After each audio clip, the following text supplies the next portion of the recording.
Hello, my dear students, my well-wishers, my viewers, everyone. This is your own Dr. Rangan Sir. I welcome you all in this channel, RKS Academic Zone. आज जो चीज मैं आपको बताने वाला हूं इस क्लास में वो है preposition. Always remember preposition, prepositions. Pre मतलब पूर्व, पोजिशन मतलब स्थिति. आप preposition is a word. Preposition क्या है? एक शब्द है. कैसा शब्द है? प्लेस्ड बिफोर अ नाउन और अ प्रोनाउन. प्लेस्ड रखा जाता है कहां पर? संज्ञा के पहले और सर्वनाम के पहले. ठीक है. टू शो ये बताने के लिए इट्स रिलेशन, उस प्रीपोजिशंस का संबंध किसके साथ? टू सम अदर वर्ड्स, किसी और अन्य शब्दों के साथ इन द सेंटेंस. उस वाक्य में जो और अन्य मतलब जो शब्द है उसके साथ उस प्रीपोजिशन का क्या संबंध है ये बताने के लिए, स्थिति को बताने के लिए. क्लियर है आपको? अब मैं ये प्रीपोजिशन स्पेशली जो चीज है वो प्रैक्टिस की चीज है, समझने की चीज है, वो आप समझिए. मैं एक एक करके कुछ ऐसे इंपॉर्टेंट प्रीपोजिशन है जो इस क्लास में मैं आपको चाहूंगा बता दूं, पढ़ा दूं, आप समझने की कोशिश करें. सबसे पहले आप नोट इट डाउन, इसको मैं लेकर चलूंगा. जैसे इन, इनटू. ठीक है.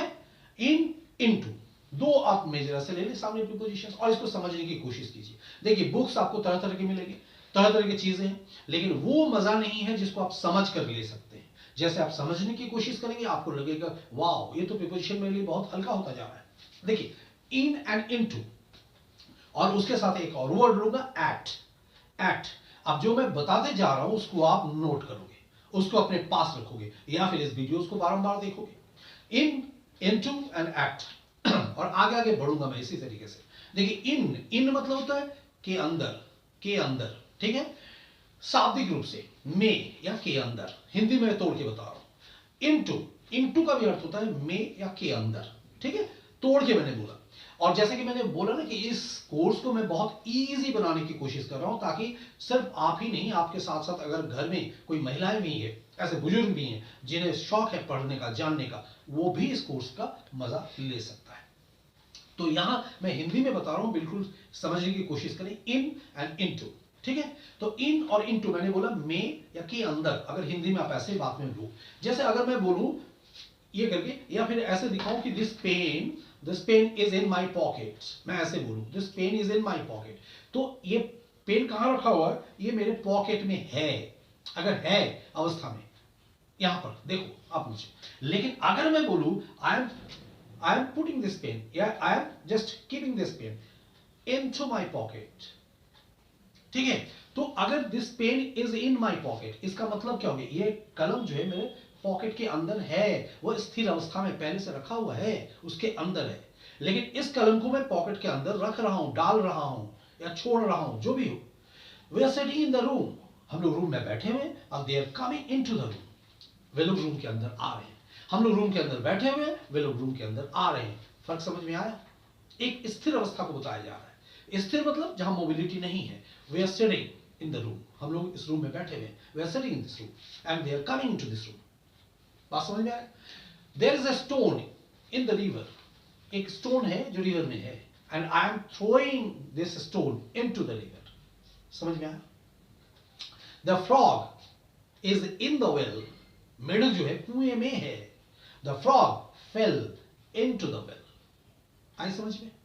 मेरे ख्याल से ये जो एग्जांपल्स मैंने आपको बताया ये समझाने के लिए कि दोनों के बीच का अंतर क्या हो गया. यानी इन और इनटू को आप पहले समझने की कोशिश करो. बहुत सारी चीजें जो आपको देखना है यहां पर. कैसे मैं यूजेस के साथ बता रहा हूं. इन मतलब में के अंदर, जैसे जैसे अगर आगे चले, अब यहां पर मैंने एक शब्द को लेने का कोशिश किया और आप ले लो एट. एट, एट को भी प्रीपोजिशन मतलब क्या होता है? पर, के पर. मेरे दरवाजे पर वो खड़ा है. She is standing at the door या एट माई डोर. मैंने अपना गाड़ी को पार्क किया उसके दरवाजे पर. I park my car at the door of, अब जो so and so mister Srivastava, anybody else. तो मैंने वहां उस पर पार्क किया, वहां उस स्थान पर. ये एक यूजुअल शाब्दिक अर्थ. अब यहां देखो मैं तोड़ने की कोशिश कर रहा हूं. अब देखो रिगार्डिंग ये ट्रिकी है, इसको समझने की कोशिश करो. सिर्फ वहां प्रीपोजिशंस लिखे हुए आपने उसको रट लिया, इसका ऐसे ऐसे ऐसे ऐसे, वो नहीं भाई. उसको आप यूजेस के साथ समझो. इन, इनटू, एट कैसे आप यूज करोगे. मैंने तीन को उठाकर बात कर रहा हूं. इन में अब जैसे उसका जन्म 1977 को हुआ, तो ही बॉर्न इन 1977 में, पूरे ईयर में लेकिन अगर वहां मुझे बोलना हो कुछ अलग चीज, वहां उनका जन्म 1977 में 5 अगस्त को हुआ, तो 5 अगस्त पर्टिकुलर डेट हो गया ना, तो वहां मैं अलग बोलूंगा ऑन 5 अगस्त, ये मैं फिर बाद में आ रहा हूं। तो इस तरह का कुछ चेंजेस हो जाते हैं, सिर्फ ऐसे रटने से प्रीपोजिशंस आपको कभी याद नहीं होंगे। यहां मैं कोशिश ही कर रहा हूं इस प्रीपोजिशंस को आपको समझाने का। बहुत लंबा एक अध्याय है, तो पूरे एक क्लास में तो ये संभव नहीं है, लेकिन फिर भी मैं कोशिश कर रहा हूं कि आपको जितना हो सके मैं बता दूं इसमें। अगर हो जाता तो सबसे अच्छा। तो देखिए, इन, एट, इनटू, तो इनटू का मतलब समझ में आ गया, और इन का मतलब समझ में आ गया, एट का मतलब समझ में आ गया।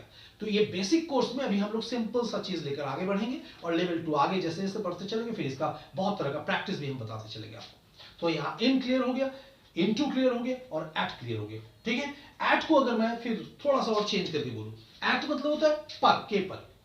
अगर मैं बोलूं look at this board, look at this board, इस बोर्ड पर देखो, या लुक एट मी, मुझ पर देखो, मुझे देखो। ठीक है, या फिर aim at this point, aim करो उस पर, तो भी तो पर है। देखो अब एम का यूज मैंने कैसे कैसे कर दिया कि aim at this point, at this point, उस पॉइंट पर।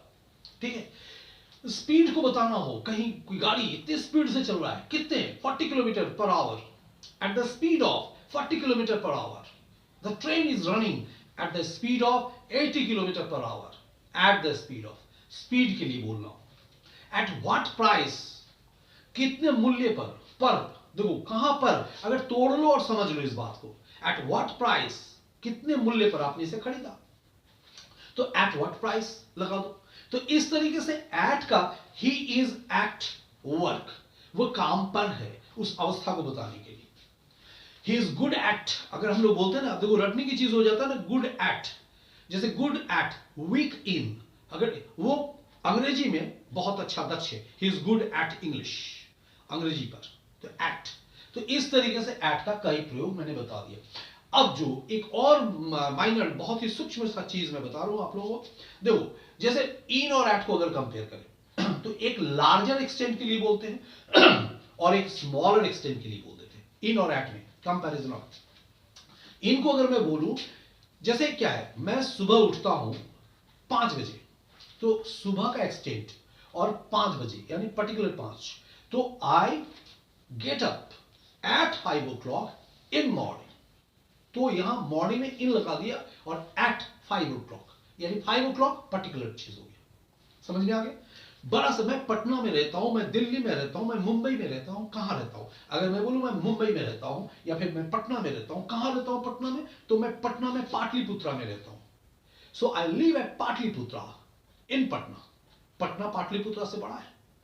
तो अगर वहां पर मैं बोलूं किसी जगह पर, तो पाटलिपुत्रा मतलब किस जगह का नाम बता रहा हूं, पाटलिपुत्रा मतलब ओल्ड पटना का नाम नहीं बोल रहा हूं, बात समझ में आ गया? तो पाटलिपुत्रा कॉलोनी जो होगी, तो वहां उस तरीके से, तो वो पटना में ही है ना, के अंदर है। तो इस तरीके से, या बोरिंग रोड अगर मैं बोलूं, सो एट बोरिंग रोड इन पटना, इस तरीके से यूज कर लिया। आया समझ में? I hope so. ये जो 3 प्रीपोजिशन है, इसको मैं यहां पर क्लियरली बताने का प्रयत्न किया। ठीक है, सो इन, एट और आपका हो गया इनटू। अब यहां इसके साथ एक और प्रीपोजिशन ले लो, ये समझने के बाद थोड़ा आगे बढ़ते। विद इन, विद इन भी मतलब होता है के अंदर, में। अब विद इन भी के अंदर जो हो गया, विद इन का मतलब with in the limit, with in this limit, इस लिमिट के अंदर, के अंदर। लेकिन वो बहुत ही क्या हो गया, शॉर्ट, एक छोटे से चीज के अंदर। जैसे क्या बोलूं मैं in a month, I will be back in a month, मैं 1 महीने में लौट के आ जाऊंगा। और विद इन 2 days, विद इन एक छोटा सा कंपैरिजन जब करते हैं ना, तो विद इन मतलब एक लिमिट के अंदर, इतनी कम, within a minute I will be back, 1 minute के अंदर, इन अ मिनट लोग यूज कर देते हैं, बट ज्यादा स्पष्ट हो जाएगा अगर वहां मैं बोलूं इन अ मिनट की जगह विद इन अ मिनट, यानी कंपेयर कर रहा हूं मैं, वहां शॉर्ट लिमिट के लिए हम विद इन को लगा दें। तो विद इन भी मतलब क्या होता है, में के अंदर, जो मैंने यहां यूज कर दिया, वो के अंदर नहीं, जो इसके अंदर रखा हुआ है उसके अंदर नहीं, यहां टाइम लिमिट के जोन पर अगर बोलना है तो विद इन यूज हम कर सकते हैं। क्लियर है? ये देखो प्रीपोजिशंस को आगे लिए हैं। अब यहां फिर आगे चलते हैं, जैसे हम बोलेंगे on, over, above and upon, ये 4 को मैंने रखा है यहां पर। ध्यान से देखो, ऑन कौन कौन सा प्रीपोजिशन ले रहा हूं, on, over, above and upon. अब ये सब जो है ना, ये सब का होता है के ऊपर। जैसे के ऊपर अगर मैं बोलूं, उसके ऑन, ऑन हो गया, जैसे मानो सपोज दैट कहीं कुछ, the bird is sitting on the roof, this cap is on my head. On my head का मतलब क्या हो गया, मेरे सर के ऊपर रखा हुआ है। जब दो ऑब्जेक्ट सटा हुआ है, the book is on the table, किताब कहां रखा हुआ है, टेबल के ऊपर। टेबल और किताब ऑब्जेक्ट दोनों सटा हुआ है, तो ऑन यूज कर दिया हमने के ऊपर। या फिर I am writing a book on economics, economics के ऊपर। Right few lines on cow, कुछ भी इस तरह का, यानी के ऊपर, के ऊपर, के ऊपर। ही केम ऑन फुट, पैरों के ऊपर चल गया, यानी पैरों से आया वो। सो ही केम ऑन फुट, तो ये ऑन हो गया यूजुअल में के ऊपर। तो ये ऑन, लेकिन अभी सामने है over and above and upon. अब देखो ओवर और अबव को बाद में लेते हैं, बट उसके पहले अपॉन की तरफ चलते हैं। अपॉन को अगर यूज करेंगे तो अपॉन का मतलब क्या हो गया, के ऊपर, मगर मोबिलिटी को दर्शाता है, मोबिलिटी को, यानी गति के साथ के ऊपर।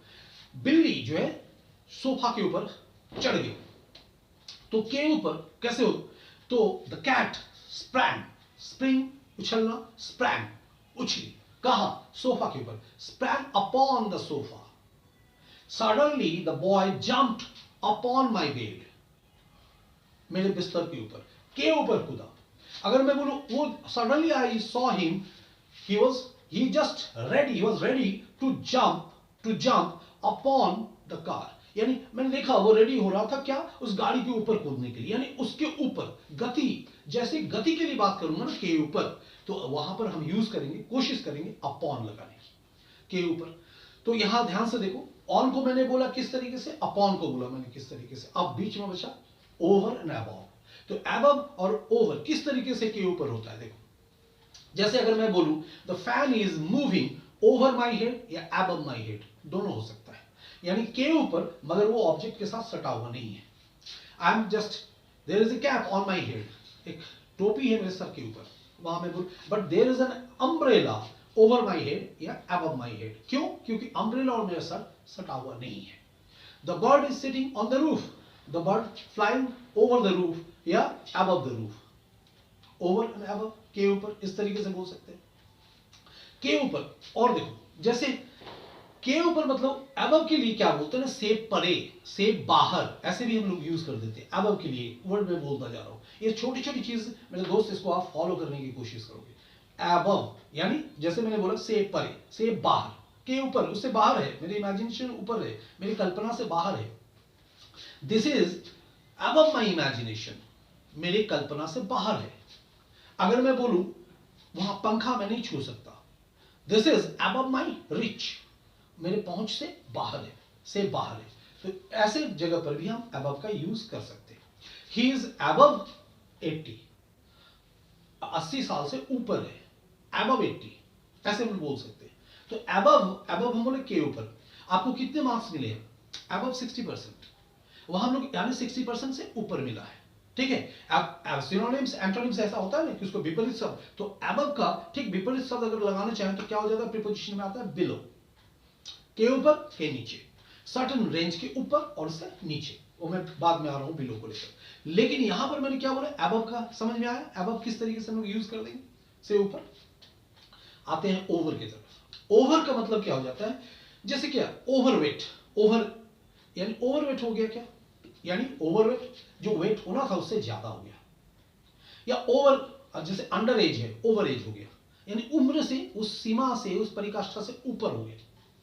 ओवर एज ऑलरेडी, उनका जो होना चाहिए, औसतन जो आयु होना चाहिए उससे ज्यादा, मतलब जो जी रही है उससे ज्यादा हो गया करीब करीब उम्र, वो उसका सीमा बताने के लिए हम ओवर बता देते हैं। या हमने बहुत ज्यादा खा लिया, जितना खाना चाहिए था उससे ज्यादा खा लिया, ओवर डैट, ओवर डैट हो गया हमारा। तो इस जगह पर हम लोग ओवर का यूज कर देते हैं सबसे पहले। अब देखो ओवर, तो कहां पर वो सिमिलर हो रहा है, कहां अलग अलग अपना क्राइटेरिया बता रहा है, तो ये ध्यान में देने वाली बात है प्रीपोजिशन की। Over, he jumped over the wall, यानी जब यहां से इस पार से उस तरफ, विदाउट टचिंग, यानी यहां दीवार जो है यहां से वहां हमने फांदा, ही जंप्ड ओवर द वॉल, तो वो दीवार को फांदा इस तरफ से। अगर मैंने, अब देखो कैसे वाक्य बदल जाता है, थोड़ा थोड़ा प्रीपोजिशन अगर यूज कर देते हैं ना, इसीलिए मैंने बोला कि प्रीपोजिशन जो है वो बैकबोन की तरह काम करता है। जैसे अगर मैं बोलूं ही जंप्ड अपॉन द कार, यानी गाड़ी पर कूदा, ही जंप्ड ओवर द कार, यानी गाड़ी के ऊपर से छलांग लगा दिया, दोनों फर्क बदल गया। तो उसी तरीके से मैंने बोला ना, ही जंप्ड ओवर द वॉल, ठीक है। Can you swim over the river, यानी ओवर द रिवर, इस पार से उस छोर से उस तरफ जा सकते हो। तो ये ओवर अब लोग लगा दिया, इस छोर से उसे लोग लगा देते हैं, मगर वहां पर हम ओवर की जगह ज्यादा सुटेबल होता है अक्रॉस।